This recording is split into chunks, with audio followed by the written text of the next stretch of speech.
Ready for the mosh pit, Shaka Bra.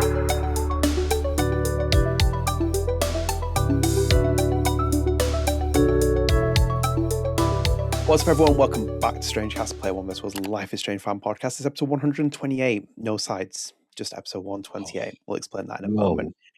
We are in 2026 as well, which is crazy. Yay! Yay! Thank God! Yay! 5 years. I think this podcast will turn 5 in March. I think it is around about then when it started. Yes. So yeah, I'm around host, March. Adnan. Yeah. So I'm one of your hosts, Adnan Riaz. Adam's here. Adam, you here? Co-host. I am here. I don't think birds exist. No, they don't. Yeah, They don't. yeah. Have you heard that conspiracy theory? Which one? About birds? Yeah, birds aren't real. That is a real conspiracy theory that birds are just like government drone spies. And I was like, so explain chicken, explain quail as you're eating it, and like people hunt for birds, but they think like, well, the cardinals we don't eat. It's I want to jump out a window sometimes when I'm on the internet. That's weird. That's a really weird fit. It's very weird. The one that I really couldn't believe, and I only got exposed to it recently, was the Avril Lavigne one, where people think that Avril Lavigne died many years ago and she was replaced by a girl called Sarah, and that's why she forever looks inherently young. Mate, it's honestly a theory. It's actually mad. I was like, what is this theory? I was like, people actually buy into it as well. I wouldn't say she hasn't aged. Like, what? Like, it's just weird. Like, theory, does she look man. the same as she did in 2005? But like at one point she looked really like young. There's a Wikipedia page for it. I'm not even. Yeah, welcome to Hollywood. Welcome to Botox. Congratulations, you figured out Botox. It's the Avril Lavigne replacement conspiracy theory. So they think that she has a body double. Oh, Melissa, not Sarah. Melissa Vandella, they call her. Yeah. Oh my God, dude. Literally weird. People have too much time on their hands sometimes. It's just, I've never heard this one. This is an example of Sam Bradley reading into the art situation, but reading into the real life. Like, it's so weird. It's just some people just don't age. Like, that's just a thing. Like, look at for the longest time Elijah Wood. Yeah, Elijah Wood didn't age at all. That's weird. Weird time. But hey, you know what's not weird? We're here. Because we're quite important in this podcast, StrangeCast, and that's why we're here. We're back in 2026, carrying on the fun. We give a bit of the front optimism lines to of start conspiracy theories. Yeah, give it a little bit of optimism. We just started the year. What could possibly go wrong? A lot. A lot of birds aren't real. Neither is Avril Lavigne. Oh yes. There's a lot of things that can go wrong this year. Anyway, right, we're back though. It's StrangeCast. Welcome back, guys. Hope you all had a great new year. Before we start as well, if you are new here, please do consider dropping subscribe on the channel, turn notifications, like the video, and share your friends. We're almost at 2,200 subscribers. So if you help us get there, that's amazing. And StrangeCast is available on podcast services, so check us out on Spotify with the video version, Apple Podcasts. 52 ratings on Spotify. We've got 340 plus followers on Spotify, so if you can follow us and rate us, you help boost our visibility to other people. We are on Patreon as well. There will be a Patreon incentive coming. We're recording 2nd January. It'll be coming the week this week that this episode drops, so stay tuned for that. There's no specific date for the Patreon users. It's just going to be put there as an incentive. I can compile it whilst it is, but it's just not going to be in place there. And there's another one we're going to introduce as well at some point early in the next week. We'll discuss it on the podcast and we'll kind of explain it. So yeah, we are on Patreon, so if you would like to support us, that would be greatly appreciated. You get our monthly podcast as well, which you can get involved in. And also we're on social media, so you can follow us on social media, which is always fun as well, and it helps support us as well. That's the main thing. Adam, big piece of news to start with, probably the biggest of all. So should we get into this? Oh yeah, I shouldn't be going like, let's do this, buddy, because kind of actually, before we get into this, to explain, we're just doing one part because it's the start of the year. There's not a huge amount of news, and we're just getting the juices flowing, going forward. The usual stuff with the podcast. So. My juices really need to be fueled, and yes, I like when people look at my juices for sure. So let's get into it then. So I'm going to pull up on the screen share for you guys. Bear with us because I would keep jumping between screens here because I kind of compiled as much as I possibly could. So as you can see here, this is on our Instagram. This is the big story of the actual podcast, which is Iris Dauterman and Jonathan Zimmerman have confirmed their respective departures from Life is Strange double exposure developer Deck 9.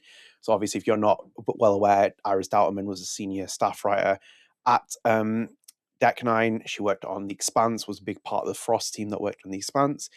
She's now principal writer at Telltale Games. And then obviously the big one, which is Jonathan Zimmerman, who's there for long period. I think it's even longer than that on screen. He goes further down. Yeah. So he was there for long-standing developer on Before the Storm, a lot of the Life is Strange entries, became narrative director, worked on The Expanse with Frost as well, key part of that. And then has now moved to Telltale Games in that same role as a narrative director. So those departures have been confirmed. And then just to kind of add on to that as well, Adam, I'll pull up on Twitter here as well. As you can see there, I think this pulls up the bigger version as well. Yeah, there you can see as well, which is Jonathan Zimmerman, 2017, he was at Deck 9, which was literally at the start of Before the Storms era. Yeah. And he was the narrative lead on Farewell, which is crazy. And then obviously Iris Dauterman as well, as you can see there. Confirm their departures at different dates. They have left at an early one. But as you can see there, I think that's Iris Dauterman's post there, which is put Iris on her website. Iris worked as a senior staff writer for Deck 9. Deck 9 Games. Her first game was the Expanse Telltale series and was released in the summer of 2023. She's currently the principal writer at Telltale. And then just one more detail, this is all the layoffs, which as you can probably see, as I've been tracking it, it has now been condensed as well because I don't have that many characters in there. So you can see that Iris confirmed her departure in, am I going crazy? Yep, August, there it is. And then Jonathan Zimmerman left in November at the same time as Zachary Andrews. Zachary Andrews was the motion capture director at Deck 9. So that's all your layoffs. So you have 1, 2, 3, 4, 5, 6, 7, 8, 9, 10, 11, 12, 13 layoffs and exits of their own accord. I shouldn't say just layoffs, the departures in their own accord. Well, I think it kind of tells a different image there as well. So yeah, big piece of news, which was there. That's the next piece of news, which is always fun. Adam.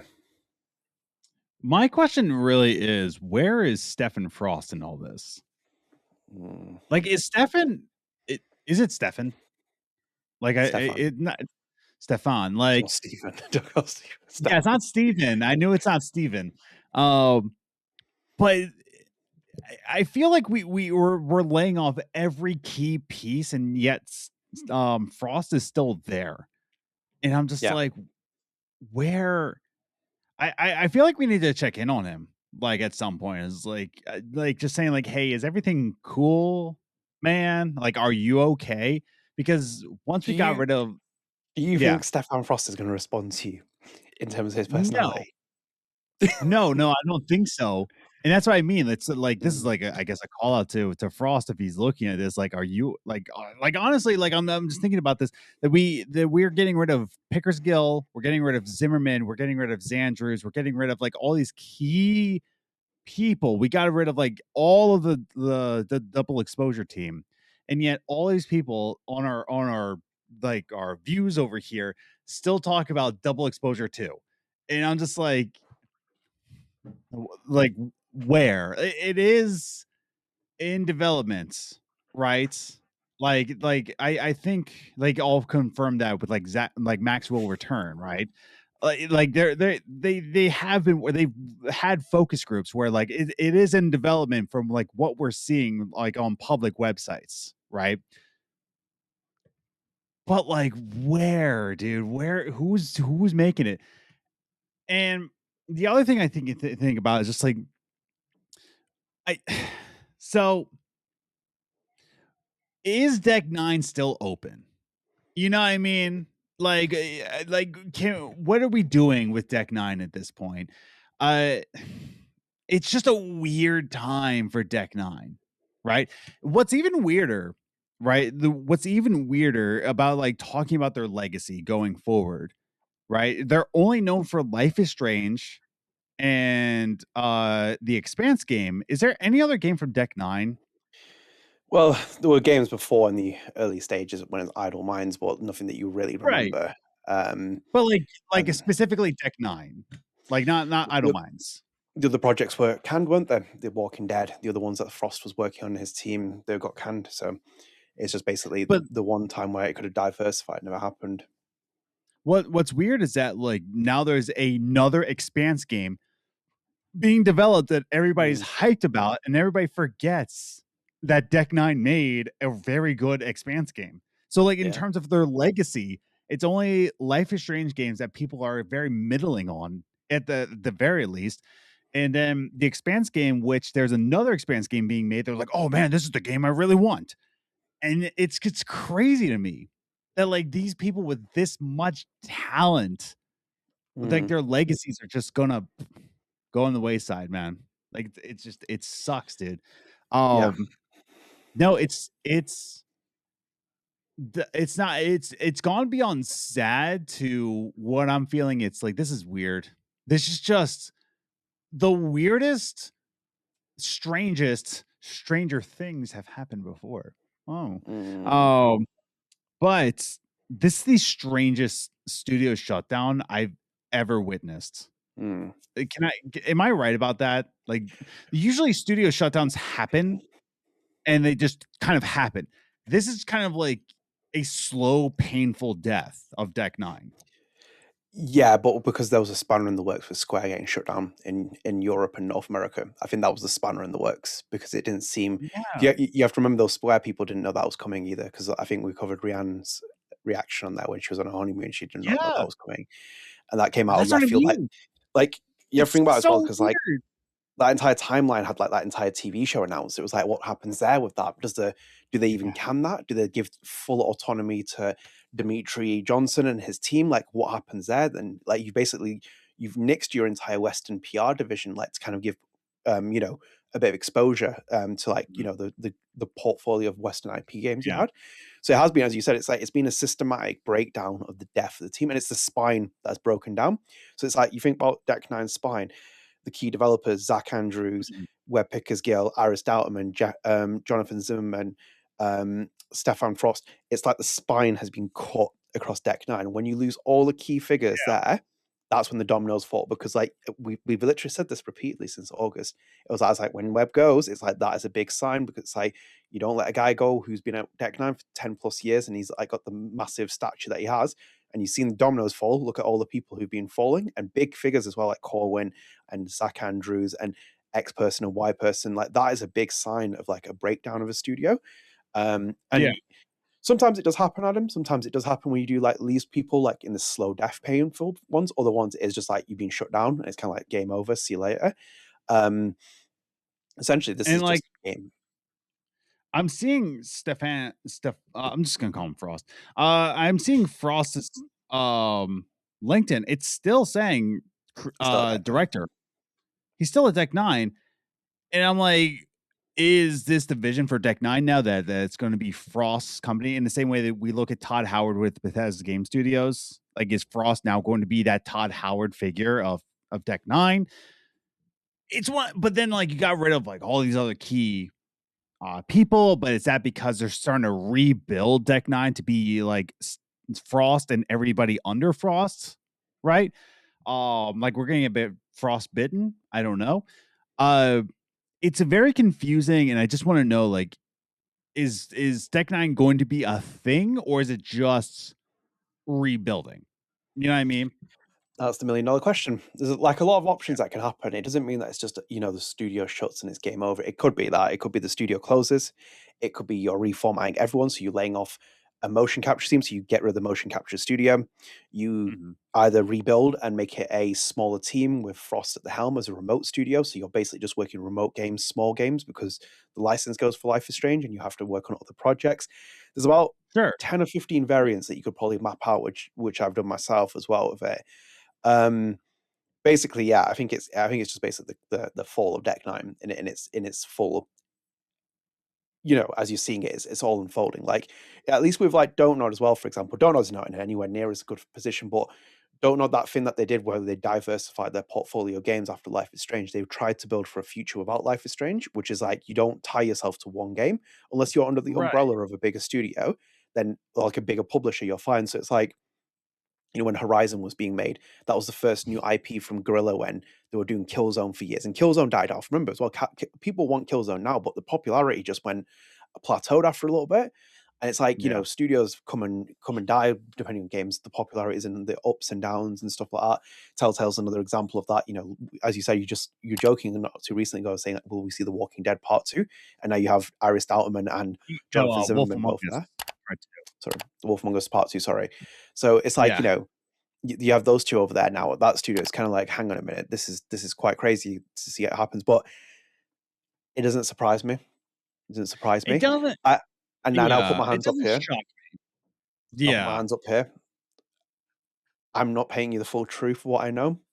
In terms of I have to be as discretionary as possible as it can. I can't say same goes on my end. Like same goes here. And it's not like, oh, we know so I can't say anything. Yeah. And otherwise I'm just gonna be perpetuating whatever to you at this point, just to be like, oh, this. I've seen things, I've heard things, I've done things. That's all I can say. If it's off the record, it's off the record. What have you done, Adnan? What did you do? I've done nothing. But no, it's just like I can't. I'm just giving you what I'm seeing in the conversation here in the surface level, more than anything else. Yeah. What I'm talking about is what we know from public articles. Right? Like public, like follow the bread trail or breadcrumbs, follow the breadcrumbs kind of like situation. In the same way, like I'm saying, like double exposures in the works. Like we kind of know that from the breadcrumbs of like different articles and hints in there. We don't know if it's going to release or not is the question. By the way, side notes. There was like a comment thread in one of our videos where they said like, I like double exposure. Everybody here's like, it's in the comment of the podcast. Good. Okay, good. Because I'm about to say, man, like if you like double exposure, good. Like very good. Like you bought a game, like cool. Like you did it. You enjoyed something you paid for. Congratulations. I'm very happy for you. That doesn't happen often this day and age. You buy something and you enjoy it. Boy, oh boy, is that rare nowadays. But that's where I'm at. Like you say web picker skill. I say, man, when Jonathan Zimmerman goes, like that's like for me, that's kind of like the last guardrail of just like, what are we doing here? Yes. Like now, what I'm thinking is that they are kind of rebuilding Deck 9 to be under the Frost studio. In the same way, like again, at one point, Casey Hudson was BioWare. Todd Howard is Bethesda Game Studios. We have all these like lead directors and everybody that works under them, right? And that's just it. I think that might be the plan. Might be. But I mean, you just summed up Frost's role at Deck 9. That's his role. He's not just a game director as people think he is. He is that creative figure. He's a studio. Yeah. He's a creative director at the studio. He's that's why he's not gone yet, in the sense of like them axing people. Like the systematic, like if you track layoffs of the studio, which even we talked about that former Deck 9 developer saying like how many people have been laid off. If you put it into a timeline of events, you'd see the pattern that emerges, where it's like who's getting laid off, in what order, how they've been laid off. For example, as well, think about this. If you laid off Iris Dauterman say Iris Dauterman has exited, that's what Ray phrases. Iris Dauterman has exited in August, and then Jonathan Zimmerman has left in November. Look at the order. What is Iris Dauterman's role? A writer. You do your job. Out. Yes. Keep going. Motion capture director. You've done your job. Out. Game director. Out. Look at all the order that you can constantly do it in there as well. Like it's an order of events. Look at who the people are leaving, what role they're playing, and how they're being axed from the studio. And it tells you where they're at in terms of a timeline of things that you can do. Because you're not going to axe the director for like a year ago. It's like, it's not going to work like that. And this thing, it's who is being let go. When we talked about the Donut Montreal layoffs, this was a matter of overstaffing. Like it is unfortunate that you overstaffed. It sucks. Like you got laid off because decisions were made like early in the studio time, like, oh, we're gonna need this many people, and in the end, like, oh, sorry, we didn't need you. That sucks, dude. That is just like, it goes into poor leadership and also poor future sightseeing, like foreshadowing, I guess you can call it. I don't know. So it does suck on Montreal's side. What this is going to is like what you said, like, hey, you're out. We're starting to like, it is overstaffing, Oh, but it's also like, hey, like, no, like we're completely revamping the studio too. And it it's could 2 be due. words. Game What's that? over. Yeah. Yeah. Like, I don't think sorry. I have ADHD. I get distracted. I should get a license, like saying, like, sorry, officer, I ADHD. I ran 3 red lights because I saw a frog in my head. That actually happened one time. But what I was trying to say is, like, I don't think I'm in the belief that Deck 9 is going to shut down. If it is, like I said, this is the strangest shutdown we've ever seen. What I think is happening is a severe rebranding of what Deck 9 is. If they were going to shut down Deck 9 Studios, they would have done it at this point. But instead, they've had 3 rounds of layoffs, right? Like that's what I mean. You're not trying to say that, like, if they would have cut the studio, I'm just saying, like, they would have cut the studio by now. I think what they're trying to do is like, okay, cutting the studio is the last resort. Let's try to cut everything except the studio. I think that's what's happening at this point. Yeah, I mean, that's the kind of, there was a Reddit thread about that. There was a former Deck 9 developer allegedly on Reddit has claimed that they were trying to cut people. We read it in the comment when we did we did a show on it, didn't we? And that would be your first resort, which is that you kind of like basically streamline and you start cutting just anything. It's like that lifeline. It's like we're waiting for someone to throw you a life preserver to kind of like hold on to whilst you're drowning. Ultimately, I think it comes down to the last resort, which is where you shut down the studio eventually. You could try and reformat again. You could go remote. You could try and make it a smaller team, make it really micro, then start building from the ground up again in some capacity. It'd have to be a new identity because it's like Deck 9's entire identity has been. Because like here's the other problem as well. Deck 9's entire identity has been built on the motion capture side. In recent memory, at least, like they have no motion capture director anymore. They have no the mocap team anymore. It's like it's all been obliterated. So it's like that big core strength of Deck 9 has now gone. So it's like, hang on a minute, you'd have to kind of like be trying to sell yourself as developers. And then even if someone looks at the recent products like Double Exposure, are you really that overly impressed by the quality of the games? It's like, hang on a minute, is this really the kind of thing that you want to do? Probably where you look at the expansion, like actually that's really probably one of Deck 9's better games. Didn't sell as well as other games did, but like, it's still very good quality game. But then even that as well, you like Frost's still there, but then Iris Dauterman's gone, who's the writer, and Jonathan Zimmerman's gone. That's like, what I mean. He was the writer as well. He's a director. It's like, huh. It's very confusing. What I think about the situation is that, remind me of the CEO's name of Deck 9. Jeff. Oh, it's not Jeff Litch. Is it Matt Leon's? I think Jeff Litchford's there. I know it's Leon's. Leon. I mean, Mark Leon. Mark Leon owns it. I think Jeff Litchford's the CEO. Let me have a look at this. I'm going to pull up the Deck 9 team. Yeah. That's what I mean. Let me pull it up here. I think I've got it on the website. Where are you? And here we go. Hopefully it loads. Unless the website's gone down, that'll be something for real time. So, Mark Leon is the CEO and founder. Jeff Litchford is the chief operating officer. COO. So what I'm saying is that, like, Stephen Frost, Jonathan Zimmerman, right there. But what I'm saying is that, like, this sounds like a messy divorce between Mark Leon's and Square Enix. And this, like, if that's like the parents going through this divorce, the people who are working Deck 9 are the kids that are suffering in this messy divorce. Like, they are trying everything they can with Square Enix to stay, like, funded, right? Like who gets the house and like what about the kids and all this. It's just this what sounds like it's like a messy divorce, and the only one suffering is the kid that's in the marriage, and studies have shown that, like, divorce actually helps kids more than staying in messy marriages, because at least the kid can move on. The child, as someone who is from a divorced household, I'm very happy. Mm, So happy. I'm a happy little boy. But at least like my parents got divorced when I was 4. So like the cutoff for me, I was like, okay, I'm able to move on. I'm able to cope. Whereas my wife's parents got divorced when she was like in her 30s. So there's less. I promise you there's a point to this. I promise all of you there's a point to this.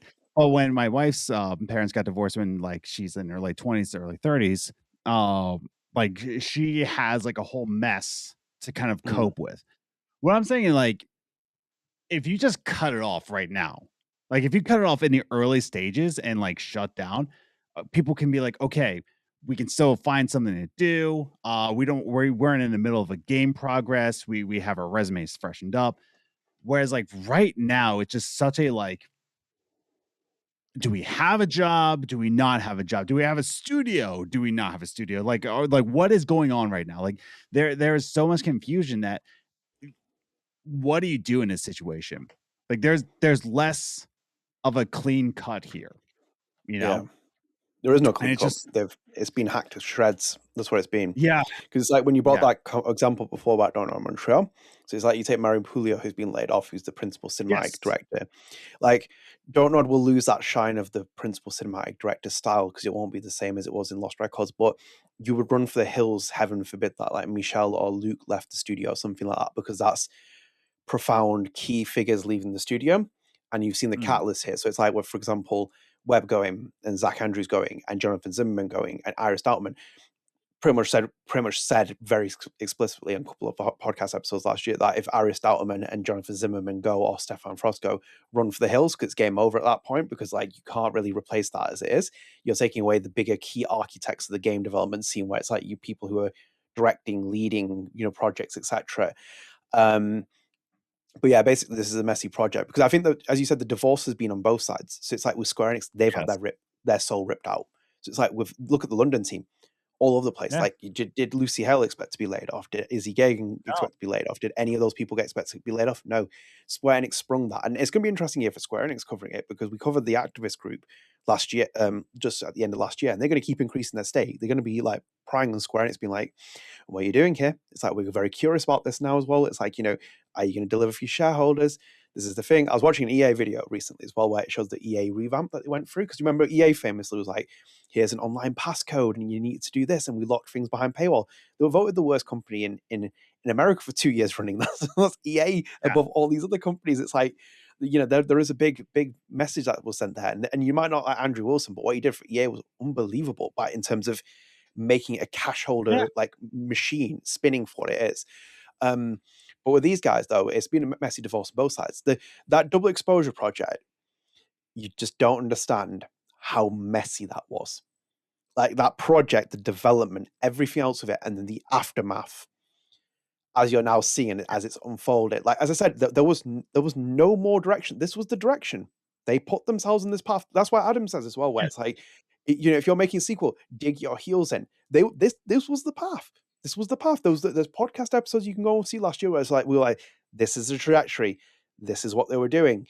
They weren't going to pivot, and you could see even after the focus groups and stuff, there was not enough time because the story is so concentrated. Double exposure, and double exposure. Again, if you enjoy it, I do add as for your parroting. If you enjoy it, you enjoy it. Double exposure is a writer's worst nightmare because you're parametered into everything. When it felt like, oh, maybe we can salvage something, they threw something else in that. It was like, oh, well, Diamond's got a nosebleed, and Power's like, what the fuck am I supposed to do with that now? And it's like they added other things, kept changing things, and you see the product that comes out, and you can see the state that is that a love project? No. And then you, for example, go and read Zach Garris's comments about True Colors and the development hell. It's like, it's interesting when you have certain people in certain places, you can somehow manage to pull a project out in some way.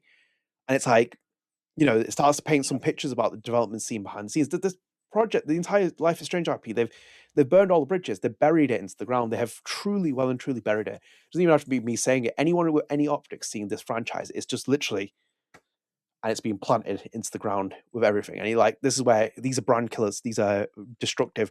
Dead Rising, big example. Remember how long it took for Dead Rising's remake to come out after they messed it? Was it Dead Rising 4 they messed it up really badly?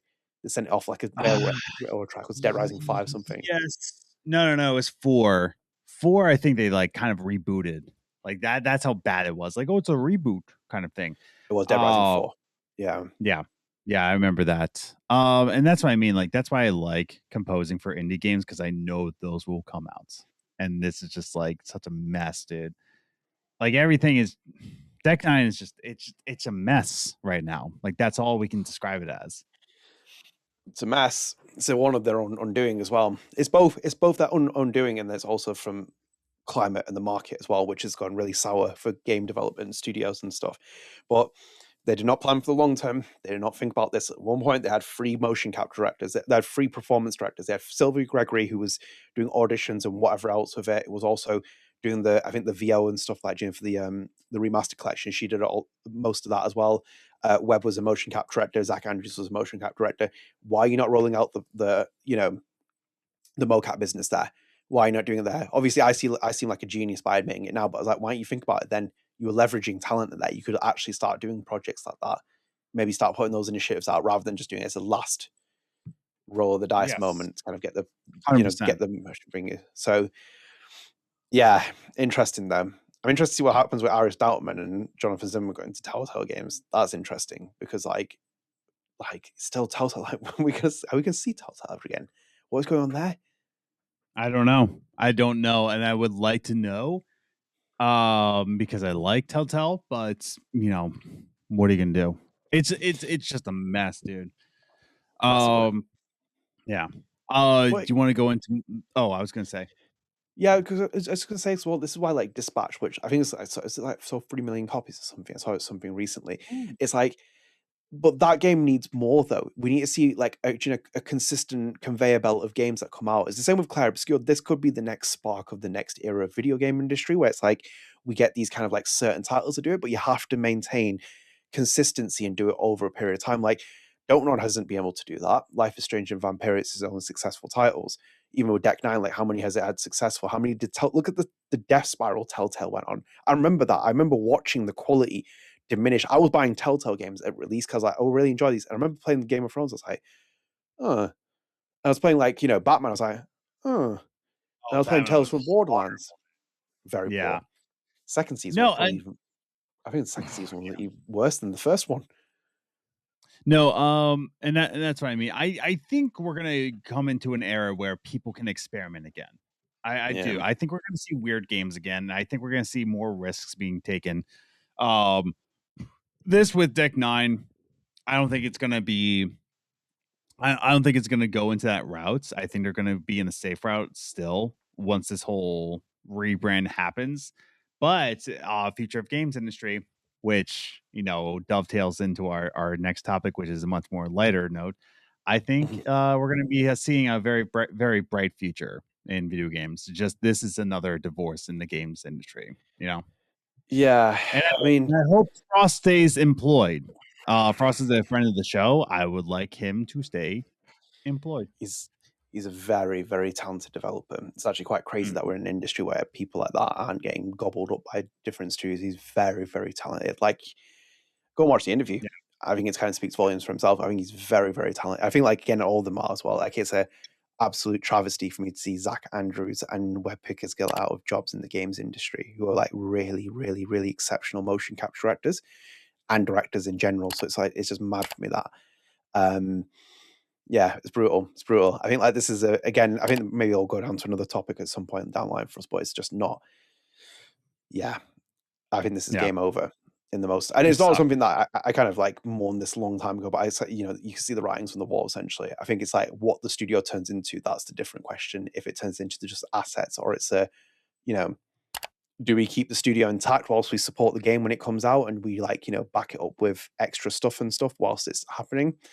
Who knows? Like, again, this is now in Japan's hands as well. Like, the Life is Strange IP is fully in Square Enix Japan's hands. Do you also hit Adam as well? One thing before we go, actually move on to the next part. Do you remember as well when you were like, oh my god, what was in that presentation from 3D Investment Partners? How many assets they wrote down? Do you really do you really think that Life is Strange isn't something they could just write down if they need to? It's a possibility. You can't rule it out. It can. The likelihood is you try and get it out and maybe et cetera, but it's nothing you can't write out. I've seen games cancelled for less than this. even at the development stage when they finish, it's like, well, yeah, cancel it. It's not going to come out. We don't want that anymore. It's like, we talk about our TV show. Was it, I can't remember which one is it, the Catwoman or whatever it was, the one that DC cancelled. It was like, they were done with it and they never put it out. It's like, so yeah, really, really, really tragic times for Dead 9, but we'll keep you covered as we keep things going. Very nice way to start on 2026, isn't it? Yes. Adam, speaking of which, should we go to other piece of news? Yeah, much more brighter note. Yay. So I'm going to pull it up here. I'm going to pull up on Twitter first, Adam, actually, because it'll just be easier for this part. So as you can see here, let me move myself out down here. I put here, which is there's a tweet I put as well. Don't know creative director Florent Guillaume? Florent G. I like that. Florent G. Florent the G. Florent the G has been named Guillermo, among the 50. Guillaume. Guillermo. I think it's Guillaume. Florent Yum. Yeah, we'll come on to his profile in a minute, but he has been named among the 50 French people who will shape the video game industry in 2026. And I do want to point out another one, Adam, because this was a big one. So Kid Katana's Tarafa Salua was also named in there as well, as you saw him spinning off those vinyls with Kid Katana last year, which were amazing. The Lost Records one's still exceptional in terms of quality. So that was that. And I put it here as well, Adam. Like me looking at the list, and there's no Michelle Coe in the top 50. I'm like, what the hell's going on here? And then actually as well, because you're not on Twitter, I'll show you. Michelle responded saying, I'm working in Canada now. Yeah, well, that's come on, Michelle, get some humble pie, or not get rid of your humble pie. Get an Adam pie. Sorry. And as you can see that, I responded saying, I call that a technicality, with a picture of Ned Flanders' dad. Where he's like, can't raise kids, man. Also, let me call Michelle out there as well. Michelle, it says 50 French people. It doesn't say you have to be in Canada. It just says 50 French people. Yeah. Yes. So I'm going to say that. I'm just going to say that. I'm calling him out, Michelle Coe. Yeah. That's what I'm doing there. That's because Michelle Coe is too nice to be me. Yeah. I would be like, where's my name on this list? I am a little bit of French. I have like a fingernail of French in me. So exactly. Where's my name in this list? So, Adam, here's the actual article as well, which is from Gaming Campus's 50 French people who will shape the video game industry in 2026.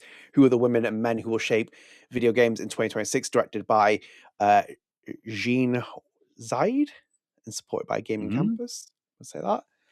But as you can see, there's 50 people, some interesting people. I think the Clare obscure people are in here as well. I think you've probably been browsing and looked at that.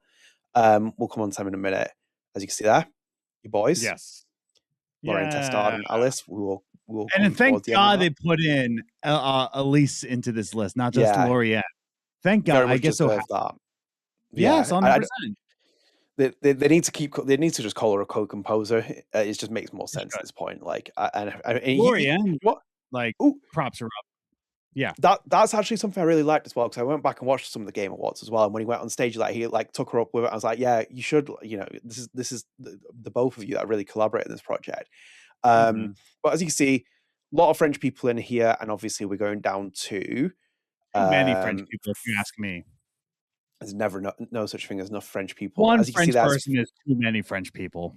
There you see, that's Florent, who's breaking Adam's heart by not releasing Aphelion on his birthday, but he is in this list. And you can see here as well, it says Don't Nod is heading into space. Florent Guillaume, the creative director of the Parisian studio since 2015, is leading Aphelion, a cinematic space adventure announced at the Xbox Game Showcase in June 2025 for a 2026 release. The project, developed in collaboration with European Space Agency, follows astronaut Ariane Montclair and Thomas Cross, stranded on the planet Persephone, and will be available on day one on Games Pass. This marks a sci-fi shift for Guillaume, a graduate of Rubica, the super sub-info game, who spent 9 years at Ubisoft, Assassin's Creed Syndicate, Rainbow Six, before joining Don't Nod and directing Tell Me Why. Meanwhile, Don't Nod Montreal released Lost Records Bloom Rage in February to April 2025. And just to pull up here as well. Go up. Go up one. Where we go? On. Did I say holy cap. Nice. I think I know a game from them. All the way to the left. Holy cap. Yeah, what did they do? They did. That name sounds familiar. Promenade. They're Promenade. Yeah, I think that's where I know them from. I've heard that one. Yeah, but they're very nice, very cool. Yeah. I'm going to quickly pull up where's Tarafa, yes. And then we have there's too many French people in here. Way too many French people. So there's Tarafa, co-founder and CEO of Kid Katana Records with Remy Dahl.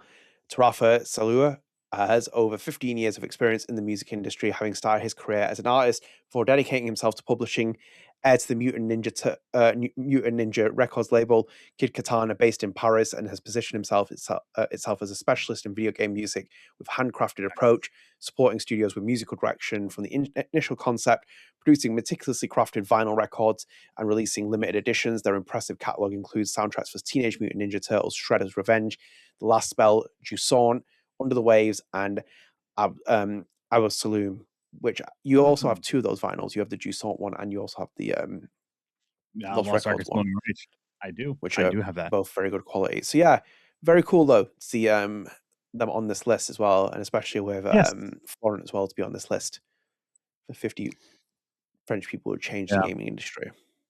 I mean, once again, I just say too many French people. Way too many. If French people. Yeah, that's the thing. It's in the water. They just keep showing off of like how.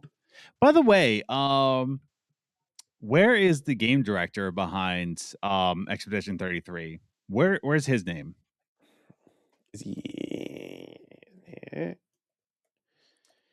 He's not on the list. No way, dude. Is he French? It's a French studio. I'm just double checking. You never know.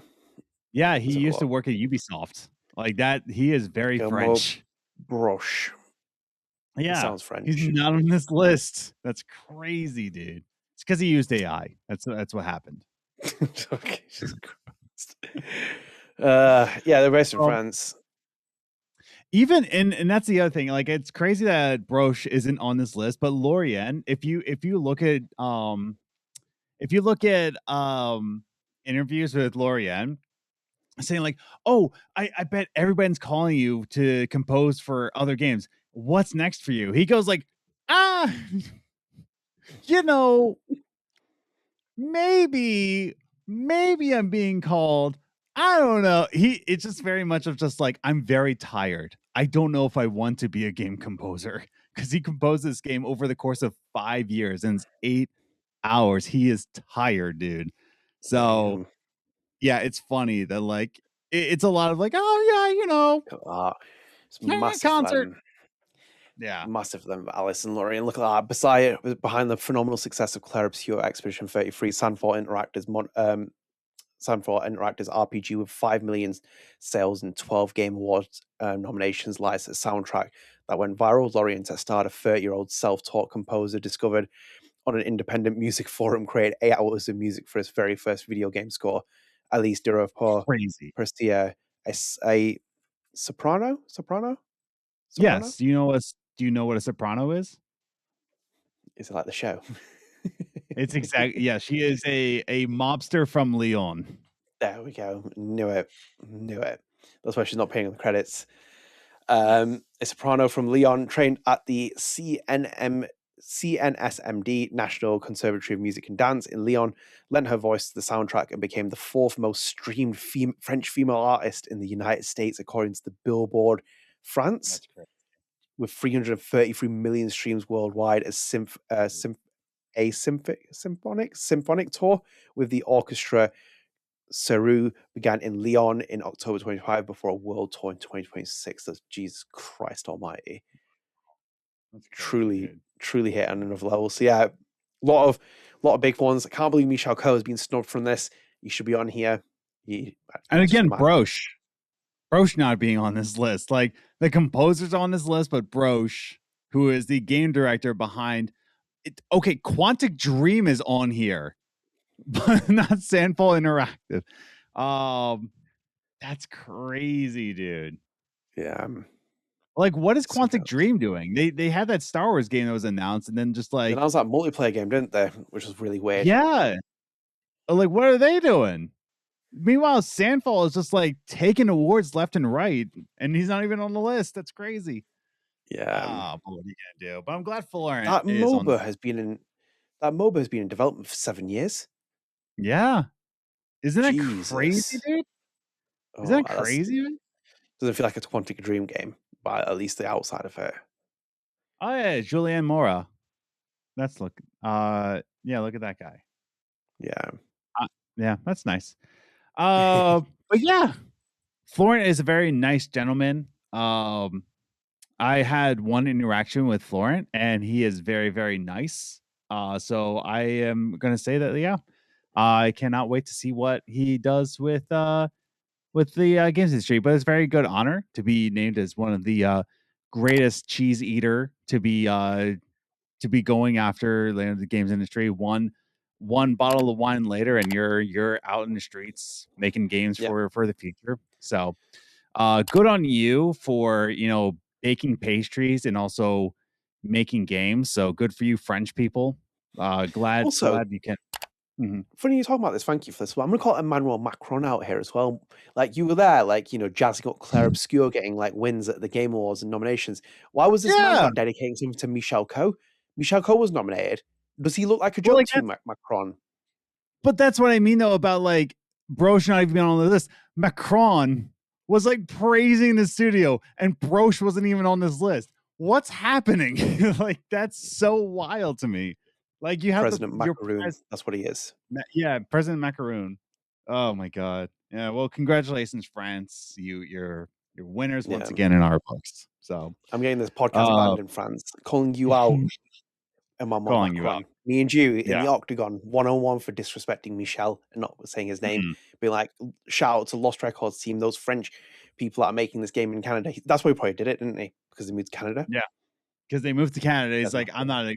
They divorced from us. We don't need them anymore. Have fun with Katy Perry now.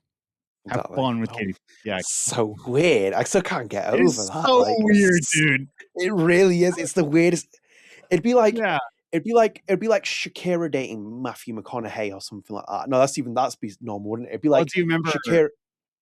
Do you remember her first, or was it her first husband? But she was previously Gerard married Piqué. to. No, Shakira. she was. No. Katy Perry. Oh, Katy Perry. Russell Brand. Yeah. When Yeah, that dear marriage Lord. was like, yeah, that was to me. I was like, oh, that's a mixed. But her and oh man, I can't remember the guy's name. I can't remember his name. But it's like the former Prime Minister of Canada, and then Katy Perry, Justin Trudeau. But yeah, Justin Trudeau and Katy Perry. I'm like, when did that happen? What the heck? Very weird. So, Very weird. so weird. Yeah. Congratulations, Also- Michel Coe. You get Katy Perry. Macron is praising Florent now. So take that for moving to Canada. Also, as well, Russell Brand. I mean, like, he's recently been charged with like, and I'm like, yeah, like, right, kind of sums him up as a human being. Yeah, Justin Trudeau is a very weird one, though. That is a very weird one. Do you know what? I feel bad for Katy Perry in certain parts because like people disrespect how important she was to pop music. Like the impact that she had is massive. Like you don't understand. Like unless you lived in that era when she was dropping her albums, the bangers in her prime, she literally carried pop when it was like absolutely in the dogs. In that early 2000s, she's probably better than that music's better than most of the music that's made now as well, to be honest. Yeah. Well, she's going to space in Bezos' cock rocket, so yeah, there you go. That's Katy Perry's life now. She's marrying prime ministers and flying up to space in weirdly shaped rockets. Yeah, I was not expecting that to be on my bingo card for 2026, so as you will. Adam, two small topics before we go as well, because we'll move into our comment podcast and spread the arts. As I said, guys, it's starting off light for the 2026 calendar year. So, Adam, first piece of the year, as you can see, because we're going to celebrate it ahead of time.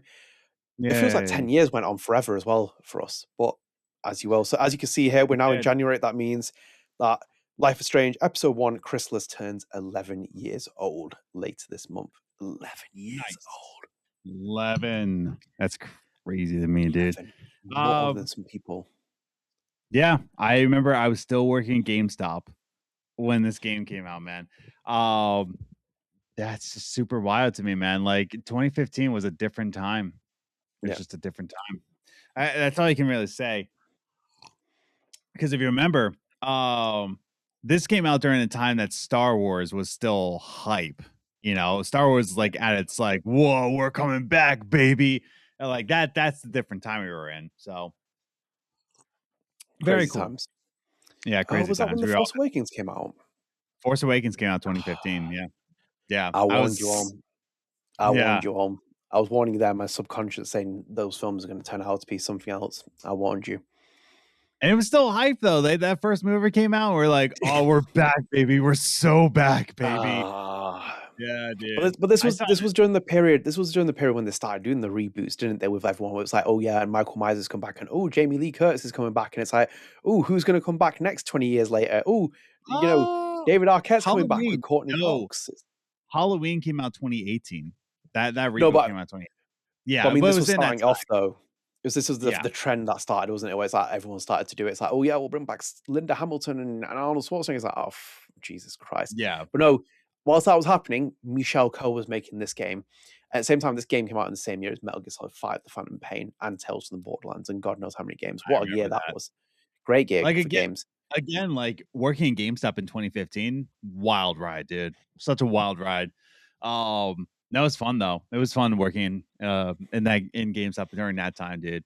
The only better time you can work in a GameStop is 2007 or 2013. Like those are the days. Yeah. Yeah. But yeah, I remember like again, like seeing the GameStop TV like in my store, just like talking about Life is Strange, and everybody's like, "What is this? What kind of game is this?" So yeah, it's fun looking back, man. 10 years later, 11 years later, man. Craziness. Crazy. And then I think as well, 10th anniversary, we got to interview Michelle and Luke, and that was like quite a surreal moment as well. So yeah, 10 years of Life is Strange. So there you go. I'm looking forward to talking about that more as we go forward. But Adam, speaking of anniversaries, 7 years. 7 years ago this month, the greatest Life is Strange 2 episode of all time came out. 7 years ago this month. So later this month, Life is Strange 2 episode 2 rules will turn 7 years old. And also as well, we won't forget. We do not forget Mushroom. Oh man, I will always forget Mushroom. Michelle Coe, never forgiven. Never forgive. No, it's wild, dude. It is kind of wild, dude. It's like, what a wild start to an episode. And I always say, like, they killed Mushroom way too soon, dude. I'm always going to stand 10 toes down on that. They killed Mushroom way too soon, dude. Mate, I'm saying it now. This was Michelle Coe's George Lucas Temple of Doom moment. This is where he just had it. He was like, I'm going to go for it. He's like, I'm just going to go dark for the tone of it. It's a great game, but it's just darker tone or everything else. It's like, he's like, screw it. That dog is getting... It's getting got. I understand that, but like, man, what a way to start your game, man. What a way to start your game. I was just seeing if Life is Strange is on sale in GOG. It is not on sale in GOG. They're having a massive winter sale, and it is not on sale. Because good old games. Which that story is weird.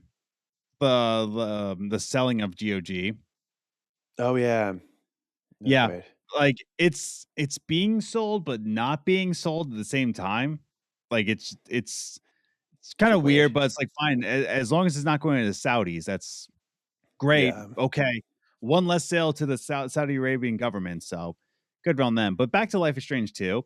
I was just seeing because I was like, ooh, GOG, they're having a good sale. But nice. Yes.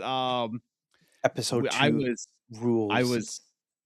I was much more harsh to it than I should have been. Now that I know what was going to come. So yes, great for rules. You were just angry because you saw Chris Erickson there. You're like, ooh, that should be the main character. And Michelle's like, no, this is the main character. I always say this, that like when this game came out, it was like one of the worst times of my life. So, and I don't want people, like, if you're new watching this, it's like, oh my God, what was it traumatic? And like, not necessarily traumatic, but I was going through a messy time in my last church job, and like me and my wife were like, how do we leave? Like, because again, the job was tied to my house. Like we were living in a parsonage. So while we were just like trying to understand, like, okay, well, if I quit this job, because it was a very toxic church, it was just a very messy situation where it's like, if we leave, then the house goes, and then where do we go from there? So like when this was coming out, as the episodes were going on, we were dealing with that. So like I was playing this game while also stressed out of my mind. So I was pretty harsh when it coming out. Yeah. Do you still go to church now? No, I do not. And I said this in Would the you past go? before. No, I wouldn't. But and I said this before. If somebody says, "Well, I'm Christian, I go to church," go do it. Like that's the thing. Like, I don't want churches to die. I don't want you to lose. I haven't lost my faith. I celebrate Hanukkah and I still believe in a higher power, let's say. Like I didn't throw the the higher power, not Vince McMahon higher power, the higher power. A higher power. But no, like I still believe in a higher power. But you know, I'm not trying to knock anybody, but I would not go back to the American church. I would not. Yeah, I would love to see a British Christian church over anything, but the American church has a lot of problems. So, yeah, I've answered this before in a Patreon Q&A. But what happened to me in churches, and I've talked to other pastors that like agree with me, like, yeah, you kind of got the raw end of the stick in my deal. Let's put it that way. That I don't go to church. I've tried going back to church. I'm not doing it. Just not. And before you go into comments like, well, my church is different. I'm sure it is. I'm sure it is. I'm glad you're going to church. I'm not even trying to say like, oh, I'm just super glad. You know me at this point. You watched the podcast. You know I say what I mean, and I mean it 10 toes down. I'm glad you're going to church. I'm happy for you. And I think you should continue going to church. If that is how you find community and how you find your faith, go for it. Do it. But for me, please leave me alone. Like, I'm not doing it. I found my faith. I know my God. Please leave me alone. That's all I got to say about it. Yeah, it's interesting that you had that experience, because like if you would have gone to another church and something else would have happened, it could have been very different. Like God only knows. Like you just go right into the God only knows. God only knows. Cthulhu only knows. It's funny too. Like we met right when I was like the wounds were pretty fresh when we first met. So like you didn't know me as a pastor. But you met me when the wound was so I left the church in November of 2019, and we met. I met you almost probably like near a year afterwards. Like it's August time, so it's coming towards that 2020. So and it's like 1 year like anniversary of that. You met me when I was like figuring out like, okay, if I'm not doing that, what do I do? Because I went to school for it. I was planning on being like a youth pastor for the rest of my life. Things happened that, not that I don't want to talk about it, but this is a Life is Strange podcast. I'm not going to go into whole details of like. No, but I mean, like in a general sense, but it'll shake you though. Because if you were going for your experience, going to the 4th episode of this game, would you really want to play it? Yeah, that's what I mean. It was a messy time for me, and especially doing that 4th episode.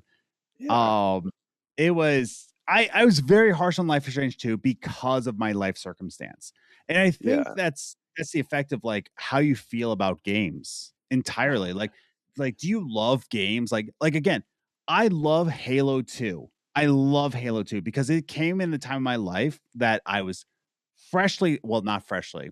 It was 2004, so like I was just about to turn 14. Yeah, I was just about to turn 14. So I was like 13 or 14 years old. So fresh, dude. Where my mind is freshly a sponge, dude. I was going through back and forth between my parents' house, and like Halo 2 was there for me. Halo 2 is a very important game in my life. Same thing with Gears of War. But when Life is Strange 2 comes out, like I have a very raw memory with it because I was playing it during a time where my life was pretty tough. Mm, So like my memory of Life is Strange 2 is very different from everybody else's, and I'm yeah. completely in the minority on that. Um, and it's very interesting when you think about it. Like your relationship to a video game depends on where you were in your life. Oh yeah, Like it really massively.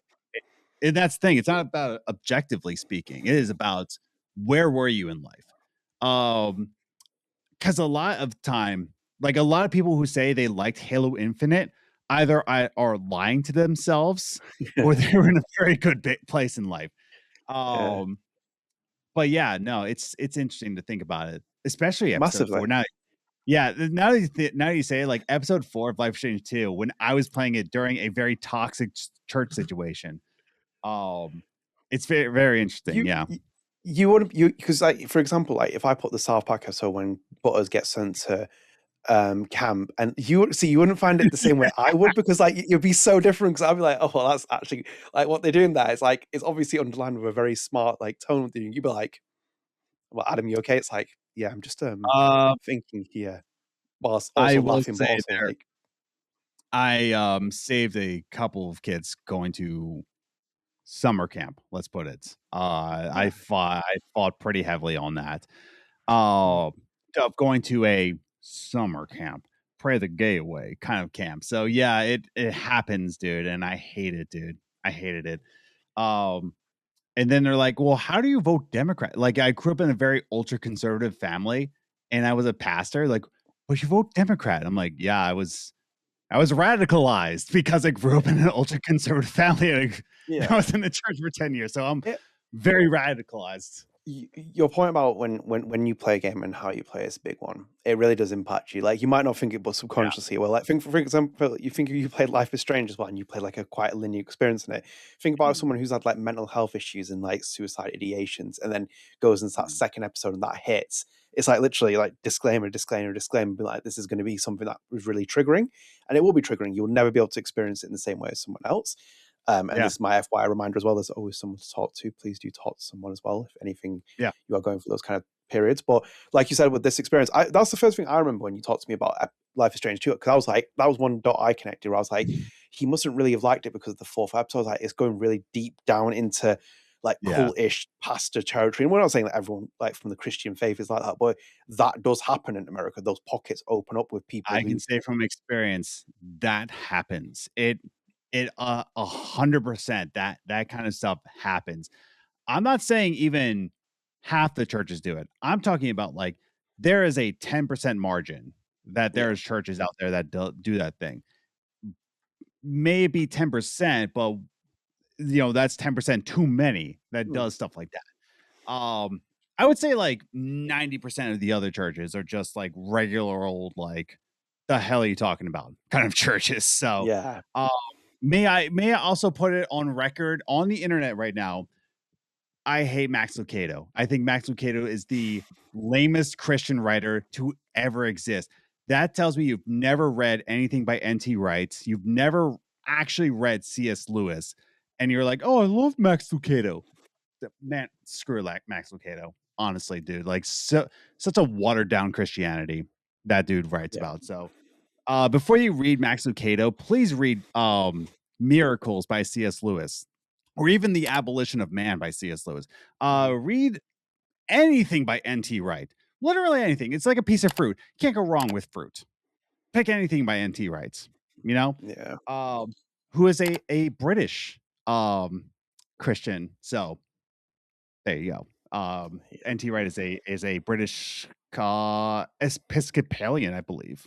I don't think he's Mm. actually Christian. I think he's Episcopalian. So don't ask me what the difference is. I don't know. I don't know. But he's Episcopalian. No, but I think it's an interesting conversation. I think like so even like that past experience, because you have that, and it's like you think about Life is Strange 2, it's a very connotation game with like so many different themes. Like Mhm. if you ever felt like racism, or you don't like believe in the like conservative end of thing, police brutality, the gay Mhm. conversion therapy slash church cultist kind of idea as well. There's so many themes in there. Even like for example, Sean being a a kid to a single dad, for example, that theme will hit you. Like, there's always that film. I always say about the thing with Spielberg, like, you know, if you watch a Spielberg film, the parents are Yeah. always missing, or it's a single mother, for example, in the films. Like, that will hit you. You might not think it's we're not going down that route of No, conversation, but like I was subconsciously, it does play on your mind. that's the thing. Like I say it all the time that Chris's dad, I forget his name already. Charles. Yeah, Charles. Charles was my dad. Like Yeah. 100%. Charles was my dad. He was a good person on the inside, but like he was addicted. We were talking about this off podcast about like ADHD and addiction to alcohol. Yeah. My dad most definitely had ADHD. Like when I was getting diagnosed for ADHD and they were going through the questions, like my dad definitely. Oh my god, my dad. Oh my. But my dad had ADHD and like he had to have it in his mind. Charles was a good father deep down. And I think that's what hit me. And I think that's why I was so hit when, you know, Chris wasn't a main character because I identified with Chris a lot. Do you know? When you talk about this as well, because like even with the addiction part, you're right as well about it. Because like it's like during the Ned Declassified thing that's going on at the minute with the guy who's been put on social media, and it's like Okay. people. You not seen this? You not be following it? I know, but we're just like, it's funny you talk No, about but alcohol. And Ned's no, but declassified made me an alcoholic. no, but it's the actor that was in there who's been appearing on social media and people like being absolutely like just putting him on there, like, and it's like, does this person has dignity? Like, have a bit of respect for them. Like, Yeah. stop Yeah. chasing clout for it. But what I was trying to underpin it with Charles and what you're saying is like, addiction is a massive thing where it hurts a lot of people around you, and all the connotations come from like someone's not necessarily bad. It's like, you know, you don't just put them into like a hotel and be like, well, everything's fine. The strategies, the rehab, everything else with it. Even with Charles, I think that's a really smart part about Captain Spirit. It was like you see the moments where Charles is human in like Yes. quotation marks, where you see the human element of him, but it's just drowned in the hurt, the sorrow, the pain, everything else of it. And you can see every time he reacts to like that entire last sequence is so great in Captain Spirit where Chris runs off and he like runs to the treehouse. It's like, what does Charles do? He literally reactionary lashes out to him. It's like, hang on a minute, it wasn't like this couple like not too long ago, but it's like that's the response that can happen in those situations. Again, each individual experience is separate, but as we talk about off podcast, you know, people, and again, it's a big spectrum as well. Like, you know, with ADHD and neurodivergence, they end up going to alcohol because it's a coping mechanism. And it's the same with like, even if you do those tests as well, sometimes they'll even ask you like, do you like coffee, for example? It's like such a weird question. It's like, well, yeah. But it's like, you know, like some people don't, some people do, some people use it as a coping mechanism to kind of help with the endorphin rushes or like, you know, up and downs and da. So it's like tons of little things. But yeah, it's a deep one, man. It'll cut you deep, man. I think Life is Strange 2 is one of those games that'll cut you deep. For you as well. When I remember you telling me pastors, I was like, that's why you must not like it. It's like, you must have played that moment for Jesus Christ. He's like, this is hitting home for messages. I made all the other stuff that could possibly happen. I think it was both. I think it was like it hit very home for me, and I was going through a very rough time in my life. So like that was going through it. In the same way that like I love Assassin's Creed. Yeah. Because like especially Assassin's Creed 2, I was a freshman in college and like it was new in my life, but what was familiar to me, like what came out that year was Assassin's Creed 2. So like while I was going through my freshman year of college, that brought me a lot of comfort. So like I have a very, very deep connection with Assassin's Creed 2. It depends where you are. So if you're like saying like I like Double Exposure too, sorry that you're traumatized. I'm sorry that you hate yourself and you just love a crappy game. But no, out of all seriousness, you love it because like you're in a good place in life, or you're in a bad place and it just brought you comfort, right? It is not like whether or not a game is good is like that is up for critics, you know, but what you feel about a game depends on what did that game do for you. So write it down in the comments down below. What did Double Exposure do to you? Write it down below.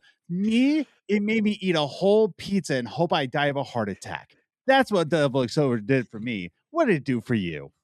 I had the videos of your commentary when we were doing them. But no, it's interesting though, because it's like, you know, even with, I think it depends on how you read things. Like for me as well, like, do you want to talk about Polybius as well? It's like, last week, it's like, you might watch that podcast episode back, you're like, oh, it's over. You know, I'm not, no, it's not. You're reading what I'm saying wrong here. It's like, what I'm analyzing, what I think is good and what I'm saying is bad. It's like, can I say something real quick? And like, since we're on this topic of like what it will do, I've watched it. I'm not no spoilers. Okay. I watched the Stranger Things finale. Oh, did you? Are you gonna apologize to Kevin Kestis now? My guy. Oof. Or let you down? Oof. Let you Not down? good. Man, here's the thing. Stranger Things finale really did leave it up to like very safe. You're either really gonna be very like happy with it and it's very emotional, or you're gonna be like, well, that kind of was a letdown. It left. Ooh. Oh, What do you think yeah. IGN gave it? IGN, I'm gonna say they gave it like an 8. A 9. Yeah. I can Spoiler free. Amazing. Stranger Things season 5 series finale certainly gave audiences massive spectacle, but the episode knocked it out of the park when it got back to the deep relationships forged in the Wheeler's basement. That's what I mean. It was a very safe Disney-esque ending. Like, I'm gonna put it Interesting. that way. It was incredibly safe. I don't think it was a bad ending. I just think it was incredibly artistically safe. But what Stranger Things means to you, like where you were in your life, I think it will speak volumes. Like, did you think the finale was Ooh. good? Yeah.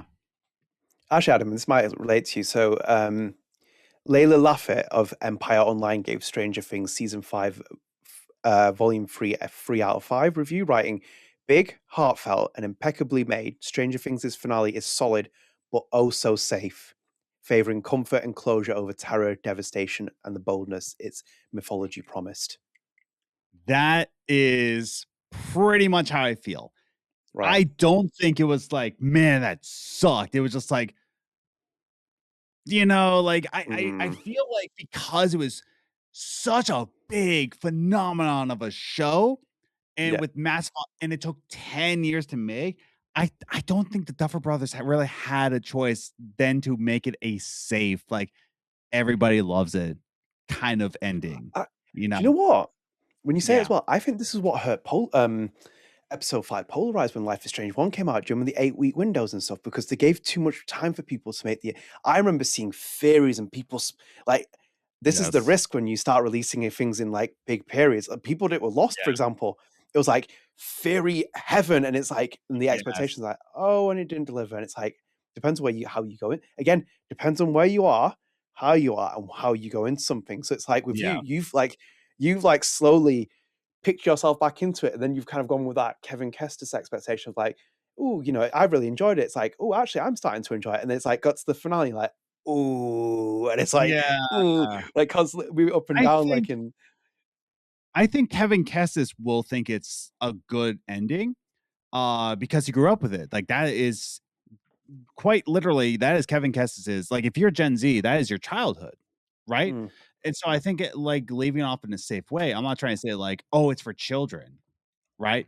But if you grew up with it and you say like, hey, it's okay, like everything that in your childhood, it's safe. Whereas for me, it's my adulthood. yeah. Like I've seen endings, like many endings in my lifetime. So for me, I think it was just kind of like, oh, that was pretty safe. I did tear up. Mm, I did tear up at the ending. So I will say it was good, but they really underutilized Linda Hamilton, dude. mm-hmm. Oh, Did I really? mention that Linda Hamilton was in this season, dude? Linda Hamilton was in this season. Ooh. Super underutilized, dude. 100% just like wasted Mm-hmm. money, dude. They underutilized Winona Ryder in this season and they underutilized Linda Hamilton. It was just such a disappointment, Mm. dude. Yeah, See, but another thing, I chased up Polyborus with Carly, who asked the question on the Patreon episode, yes. and they really liked the entire show, which was like Okay. great. But I think it was like paraphrase, like the abruptness of the ending, like kind of threw them a little bit, Mm, which is what happened with me as well. Because it's like, again, when I was thinking my critique on Pluriverse, you can get like an Apple membership and sign up for it on free. It's enjoyable, but it's frustrating. That's why I kept using the word frustrating, because like if you watch that commentary I was giving you, it looks really overtly negative. It's not like that. It's yes. Do you know when you like want to just grab Vince Gilligan by the shirt and be like, brother, Yeah. like, come on. There's just certain things, and I think the same would be the Stranger Things. Like, brother, we've been invested for 5 seasons here. You played Not it just safe at that, the last moment. but the finale of season 4 to now was 3.5 years. 3.5 years between season 4 and 5. Like, Oh, too much time. dog. Too much Way time. too much time, man. I'm like, you took Life is Strange 3.5 had this. years. Yeah. Another example, Double Exposure. 2-week window of that early release. How Mm. many people made those theories in between that, even with Chloe Price? How much of that even played out the way that you thought it was? We by that point we knew what was going to happen anyway in the game as well. We'd already like those data mines, but me and Adam were well aware of things before this as well. But like the general surface of things, it's like people played it again. If you leave things, this is also again modern TV as well. This like before that with like Lost, it was like forums and maybe one or two things. In the advancy of social media, everything is like. I don't think you can escape it, to be honest. Maybe it's not just a Stranger Things thing, but I think Stranger Things is more because it's cult. It's like had a massive cult following, and it's gone on for so long, and the expectations were literally, I think they're unprecedented on this show. I don't think you could really have like made something which would like thingy, but I might give Stranger Things a go at some point this year and try and get back into it. I think if you watch seasons 1 through 4, especially, like as a whole, I think you start to see like organically like a sci-fi fantasy while also growing up, like from childhood into teenagerhood, like going into college. I think it organically plays into itself. Season 5, I think kind of there was a dissonance between that storyline of like growing up and accepting your adulthood in a sci-fi fantasy. It wasn't as organic, and I feel like it really felt off on that. So yeah, I think the first batch of like, So was this going to be your spread the arts?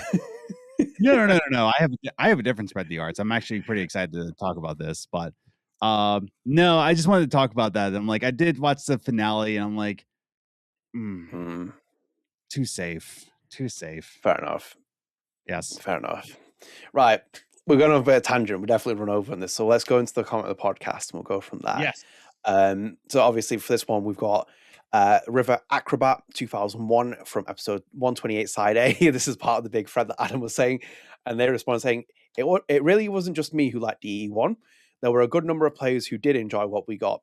When it comes to DE2 in itself and moving the romance thing to one side here, I genuinely think some of the things will be expanded upon, such as Alderman thing, even though they did it silently. Even though they did silently show what happened to him and who exactly Safi found after she left. They may in fact play it safe, even though I understand they were doing in DE1. But if something else complicated happens again for the general player, then it will just confuse the fandom even more. Oh boy. I see this at like if the double exposure team stayed solid and it didn't change leadership all the time and just was not a rotating door, I think we would have gotten a competent video game. I think we would have gotten a competent and well put together video game. I think it had potential. I think it could have been a very interesting game based on the original game developer, the original game director chair. Yes. Ironically, as well, I went and found them out as well online as well. I know who it is. I also went and found out they actually confirmed it themselves who they are as well. And I was like, okay that's interesting. Yeah. But like, I would think it would have been interesting to see what they would have done for the game in terms of like developing it, like, long term. But as you said, I think like the this leadership change, the development change, everything change. Like again, double exposure is Square Enix's like nightmare situation where they repeated the formula from the first Life is Strange and they tried again to capture lightning and bottle and they didn't do it. And then on top of that, they rehashed it so many times to the point where even good things within the story fall apart. That's the thing, the game falls apart. You can play good things in it, and there are moments where it's like, oh, okay, maybe. Yes, no, maybe. Yes, you feel conflicted. And it literally just like the car goes flying off the cliff and it's like, we're at where we're at. And it's like there's so many like for me as well. Like I just my honest feeling, it feels like a downgrade from where we were with True Colors, and True Colors had its own flaws, but it was like even more downgraded in terms of the side characters, the writing, just like tons of things as well. I was just like, what's going on here? I think with double exposure, the way the game ends, like the only thing that I would do is I'd just ship Safi and Max at that point if you want to do it, because like clearly them two wanted to do something. Like you could cut the sexual chemistry, the sexual tension with a knife at one point when she puts her hand on Max. It was like, you expected it just to be something. It felt like they weren't willing to commit to the Safi Max arc if you're willing to go down that. And they brought in all these other love interests. Vin's a crap love interest for Max. So is Amanda as well. It's like, if you're going to do it, just do it with Safi, because it feels like that's what you're actually trying to suggest at that point. But it's like, where we're at. I'm trying to go tired of this game as well. This game was infuriating for different parts. A lot of people for me, it's like Hannah Tell's performance will never be fully appreciated for how actually good that is and what she actually went and delivered there in that performance. And it's a shame as well, because like where you go from here, do you know what, Adam, as well, when you said as well, like last episode, go safe. Can you go safe from this? Like, truly, can you go safe from this? Like, the state that the game ends? Like, reflect on that for a moment. Where that game ends, remember it when you played it. What do you think within the time frame to what they're going to do? You can. So here's how you can really go safe with it. Is that Max comes up to Safi and says, "Please change your ways." It's kind of like a thing of just like, well, maybe you're right. Maybe I have gone crazy, right? Like very, very forgiving. Nothing really happens. It becomes a Seinfeld episode where it's like it just nothing happens. I think like you can make anything safe at this point, like you can bring back Alderman. 100% you can bring back Alderman. Make everything safe. Put a wager on that. Do you think he'll come back? Yes. You can bring Detective Alderman. Oh my god. Alderman will come back. They talk about Max will return. Alderman will return. 100%. I was like, oh my god, you're back again. Like, well, that's making a mess of something. At least you've written him out the story. Just like keep him out of it. Listen, after watching the Stranger Things finale, you can make anything safe. You can make anything safe, dude. Like it is very. I can't wait to watch it because I can't give spoilers, but like there's something that happens in here. And I'm just like, there are many things that happen in here. I'm like, man, they really. It's almost like really talent. Also, I have a lighter. That's very talented of how safe they really made this finale. So I have a lighter in my room. Yes. Too much episode 4. Faith that Life is Strange 2. That's what we've been doing. But no, I if they can make that finale safe, they can make Double Exposure safe. Oh my god. Yes. Yeah, it's see, the thing is, I've seen people enjoy this game in certain places online, and like I'm happy on for them. Like certain parts of generally, Reddit. One thing I will say here as well: if you enjoyed this game, as we've repeatedly said here as well many times, we're glad you enjoy it. One thing you need to stop doing for a criticism is telling people that they didn't like this game because Chloe Price is not in it. Stop using that. It's lazy. It's crap criticism. It doesn't mean anything. It's just as generic and boring as Polybius being too slow. There are pacing issues with Polybius, but there's other issues with it in that show. It's a great show still, but it's got a lot of other issues. Same with, for example, with The Last of Us. I remember criticizing Last of Us Part 2. Someone was like, it's because Joel died. I was like, no, it's not. I was like, there's about 15 million issues in this game. Like, there's some good parts in this game, but there are a lot of deep systemic issues with The Last of Us Part 2. It's like, stop 100%. saying it's because Joel died. It's like, you can't just say that as a carte blanche argument. It's so poor. It's the same with like Chloe. It's like, well, it's because Chloe. Did we do with Chloe? It's like, no. It's like, oh yeah, but we were telling all this unique story through the polarized timeline. No, they weren't. No, they definitely weren't. No, they weren't. It's like they weren't telling it for that. Like, it's not happening. But like, it's just, yeah. Oh, I mean, like, Max Caulfield will return. That's what it is. 11's gone, but now it's Max Caulfield to return. That'll be what we expect. So, Jesus. So let's go on to the next one. Oh my god! Can we just leave people? No, I'm not going to start. No, I'm going to start. It's my New Year's resolution. Right, next comment. At MTT19 said on episode 128 side B, this was in context of powers in the Life is Strange universe and like games that they could tell with future powers and stuff. They said, I'm sticking with my idea of being able to glimpse briefly into the future. The protagonist will be able to see the events before it happens and be presented with options that will have consequences, and you will not be able to rewind time. I like that. As a game mechanic, I like that a lot. I do like that a lot. It's kind of it's like Until Dawn. It's like Raiden. Oh, I was gonna say Mortal Kombat 9 with Raiden when he's like looking into the future, where his future self sends in the past message, and you can see the timeline. And it keeps and that Until Dawn as well. Yeah, I remember in Until Dawn that you could get a glimpse of what might happen, like one of the deaths, and you're just like, oh, how do I prevent this? Oh, how do I prevent this? No, it's a good game mechanic. So yeah, I would have fun with that 100%. Yeah, that is a very good power, because again, we're talking about what would be a fun game mechanic, and Rewind in Life is Strange was a fun game mechanic, but also had consequences and was also psychologically torturing for Max.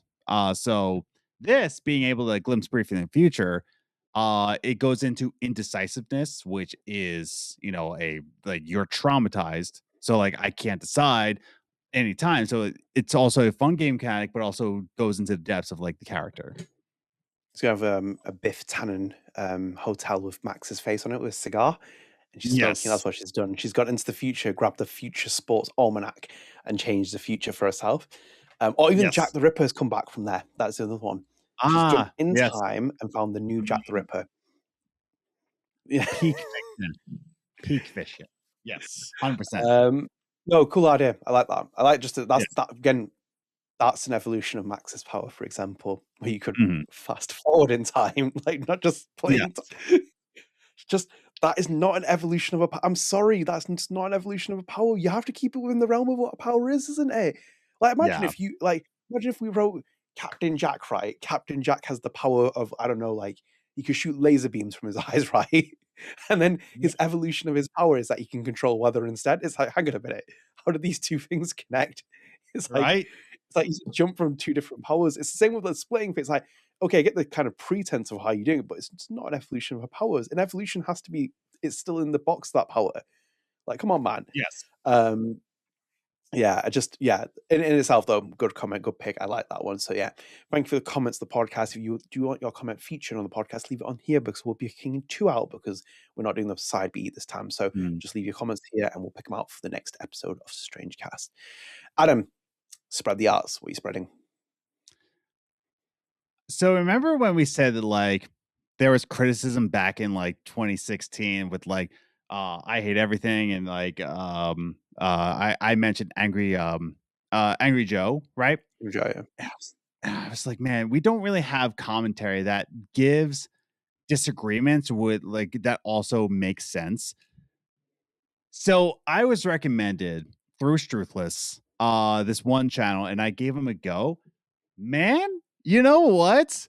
I gotta spread the arts of a certain channel here, because he is actually that good. It's a gentleman by the name of David Achu, right? So David Achu, you can see right here, and I 100% did subscribe. He has videos such as like, want to shop luxury? Try this, and it's called Credit Card Debt. What happened to commercials? What's like to be relevant for 3 seconds. One I particularly love is this one. This year I'm going to lock in. It talks about self-help ones. Self-help YouTube videos. So no, and here's the other thing. Oh yeah, this one really popped off. Are we low-key going deaf? But like it really gives critiques. Now you can see like who I'm subscribed to. That's I don't really care. I'm subscribed to only gold on this channel. But no, this dude gives really, really good reasoning to why he disagrees with something. And here's the shining example. This man is only 20 years old. Okay. He's only 20, but as he was speaking, I thought he was older. I thought he was closer to my age. But he's got a really good head on his shoulder. Now he is a mechanical engineering major, so he's very, very smart. But when I say that this young man has a lot on his mind and can deliver it in a way that not only makes sense, but it's a very, very smart take. Very good head on the shoulders. I will say, man, like every video that I've seen so far of David Atchu, it's peak, man. It's really good. Like, he knows how to explain something. Yeah, the very first video I watched, should we pay for social media? Like that was the argument. And it was a very, very good take in the end. So yeah, I highly recommend this channel. Nice pick. Yes. Very interesting. I can't believe I can't believe his age. I was like, oh, wow. I was like, that's can't believe I'm surprised. When he kept saying, it's like, I'm only 20 years old. I'm like, you're 20, man. Just like, not even just like how he looks, but just how he processes things. I'm like, man, you are very, very mature. Unlike Kevin Lackner, who is very immature and also Austrian. So like, God, dude, what an awful human being. Also, as well, that guy has never asked a Patreon question about Christoph Waltz and like what your favorite films are. I'm like No, you don't even represent the Austrian people properly. Like, come on, you're the home of Arnold. Like, how can you not? You know, so KJL, do better, be more like David Atchu. You know, like, come on, guy. Yeah, no, David Atchu, very, very, very, very highly recommend his channel. Honestly. Yeah, nice. Yeah. So for me, in another era of like, kind of things. No, yes, I went back and watched. I don't know why. I'm not getting ready for it. I know Alex is, who does podcast now, is a big Scream fan, but I watched the first Scream recently. I was like, I just want to go back and watch it. Oh my god, nice. That's great. Yeah. Oh yeah. Absolutely. Rest in peace. Yes. Up there with the boys, the big ones, Chester Bennington, and oh god, I can't remember. Oh no, his name's completely gone blank for me. Robin Williams. Yeah.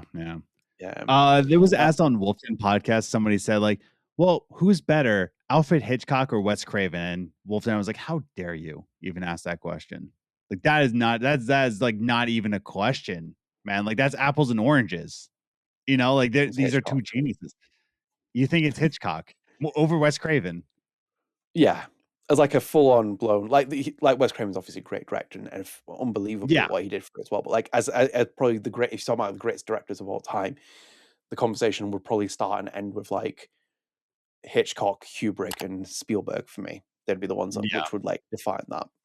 Like just the body of work and I mean Spielberg's recent stuff doesn't do much justice, but I mean like I mean who really compares with like Stanley Kubrick or like Alfred, like Rear Window and like Psycho and Birds and like God Almighty, like Vertigo, like Jesus Christ, you watch a Hitchcock film, like he was doing Michel Coe things before Michel Coe. He was self-inserting himself into films before Michel Coe was appearing in the Zeitgeist Gallery.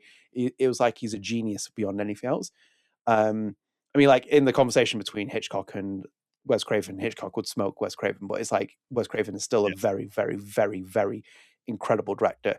Like even I love Wes Craven's New Nightmare. I think it's hilarious. Like as a kind of film and idea what he's doing after doing those other, after the horrible Nightmare films that came from it. But the first Scream, oh my god, no, a dream. Dude. It feels weird watching now as well because obviously it's more than 20 years old as well, and it feels grounded for its time now. It's like the 90s aesthetic sticks to it like glue. And it's like we can just see how far we've moved as a world and how that feels so distant as well. It feels so distant, everything that's happening there. It's working in a video store. It's like, come on, man. It's like, Jesus Christ.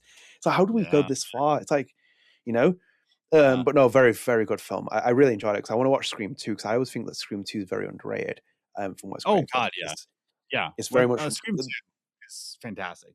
Yeah. Scream 2 is like for me the same as Indiana Jones and Temple of Doom. I think Temple of Doom is a great film as well.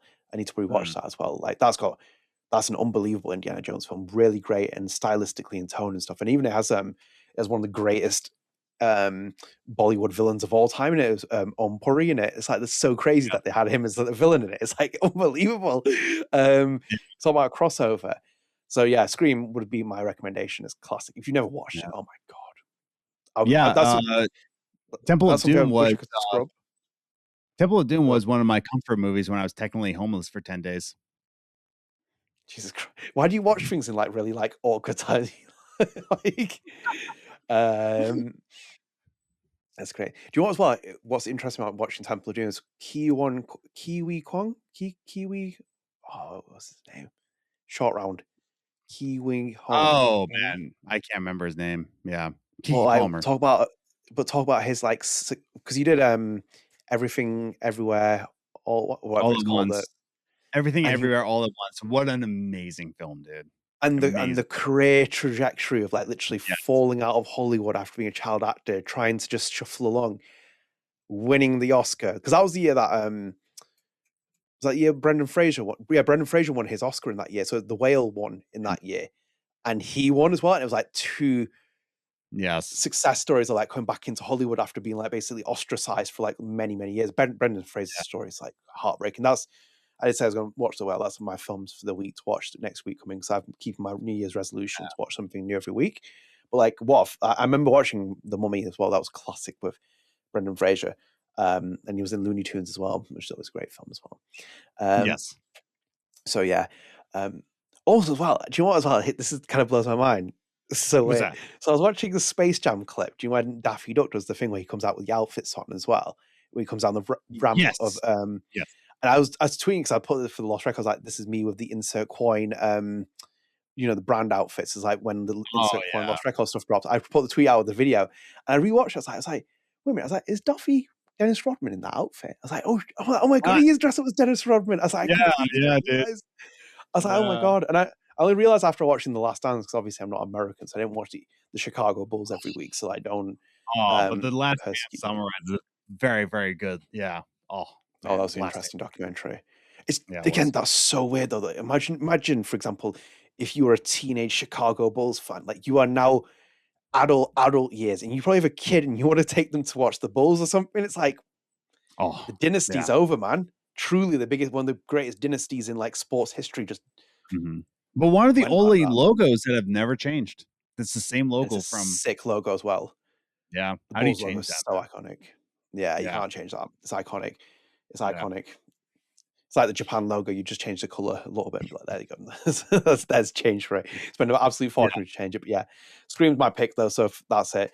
So thank you for joining us. We'll wrap up here. We're going to give a shout out to our Patreon users before we go. So big shout out to Kevin Lackner, Sunday, Clare McLoughlin, Jake Carley, Goldberry, Kevin Kestis, Clarx, MrAnselmi, Spunger, The Lost Pan, Paul Groschke, Xavier, Ashlyn, and Katelyn. So thank you so much for the Patreon incentives and support and everything else you do for us, because it's really appreciated. So yeah, we're done here. So thank you for joining us. As I said, this is coming one part. It's just more easier as well. And I actually have a free weekend-ish to kind of get this done. So yeah, it's going to get done easier. So yeah, hope you enjoyed this episode. Let us know your thoughts in the comments. There's a lot of topics in there as well. Let us know what you think about the Deck 9 layoffs or the Deck 9 exits, but way of phrasing it. But yeah, let us know your thoughts in the comments and everything else in between it as well. And we'll pick out the best 2 comments and we'll put them in the next podcast for you guys. Yeah. So yeah, we'll sign off here. Thank you for joining us. If you are new here, please do consider dropping a subscribe to the channel, turn notifications, like the video, and share with your friends. We're almost at 2,200 subscribers. So if you help us get that, that's amazing. And also, as well, StrangeCast is available on all podcast hosts. So check us out there. Go and rate us, go and download us, go and check out our episodes as soon as they become available. Lost Records Journal will be back, hopefully, at some point. I'm going to put the Sam Bradley interview out at some point this month. It keeps getting pushed back, but we have got the other interviews out, so go and watch that, go and check it out. And there'll be a new Patreon incentive coming very soon, so stay tuned for that. Until next time, guys, see you later. Bye. Later. Ready for the mosh pit, Shaka Bra.